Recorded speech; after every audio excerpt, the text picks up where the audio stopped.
Hello বন্ধুরা, আজকে আমি রান্না করছি পটলের তেল ঝাল।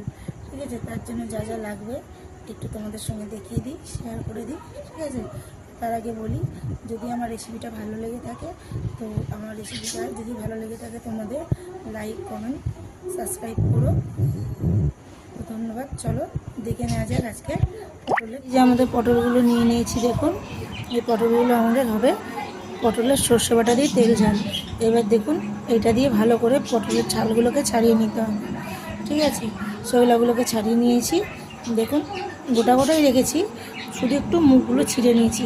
এবার এরমভাবে পটলগুলোকে সুন্দর করে কেটে নিতে হবে, দুটো মাথা, বুঝেছেন? এরকম ভালো করে দুটো মাথা কেটে নিতে হবে। এবারে দেখুন এই যে সর্ষে বাটা দিয়ে পটল করব বললাম, এই যে সর্ষে আমি গুঁড়ো পাউডার সর্ষে নিয়েছিলাম। এটা এরমভাবে সর্ষেটাকে গুলে নিতে হবে।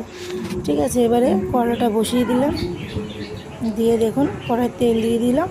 তেলটা গরম হবে, তারপর আমরা পটলগুলো ছেড়ে দেবো। পটলগুলো আমরা দিয়ে দিচ্ছি।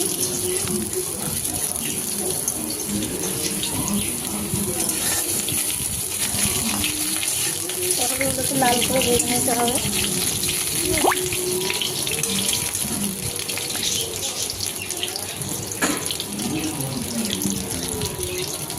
তারপরে দিতে হবে একটু নুন, একটু হলুদ।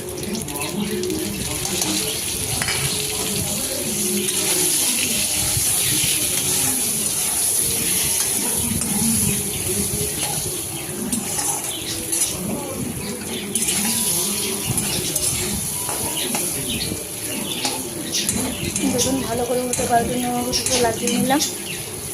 দিয়ে এবার পটলগুলো আমরা ভালো করে ভেজে নেবো। সর্ষেটাকে ছেঁকে নিয়েছি, বুঝতে পারছেন? সর্ষেটা আমরা ছেঁকে নিলাম। সর্ষেটা ছেঁকে এই যে সর্ষের যে কালো অংশটা, এটা আমরা ফেলে দেবো। শুধু দেবো আমরা এই সর্ষে গলা দেবো। ঠিক আছে, তাহলে এতে অম্বল হয় না। এটা দিলে অনেকে গ্যাস অম্বল হয়, বাট এটা আমাদের এটাই দিতে হবে। দেখুন আমাদের পটল রেডি হয়ে গেছে ভাজা। এর মধ্যে দিয়ে দেবো কালো জিরে আর কাঁচা লঙ্কা, পটলগুলোকে সাইড করে। ঠিক আছে, কালো জিরে কাঁচা লঙ্কাটা দিয়ে পটলগুলোকে ভালো করে আবার নেড়ে নেবো। কালো জিরে কাঁচা লঙ্কাটা ভাজা হবে, পটলগুলো ওর সাথে নেড়ে নিয়ে এবার আমাদের সর্ষে গোলা জলটা দিয়ে দেবো, যেটা ছেঁকে রেখেছি ওইটা দিয়ে দিলাম। ঠিক আছে, যে দেখুন দিয়ে দিলাম। এবার এটা ভালো করে ফুটবে। ঠিক আছে, এই সর্ষে গুঁড়ো পটলটা এবার এটাকে ফুটবে 5 মিনিটের জন্য। আমি এবার একটু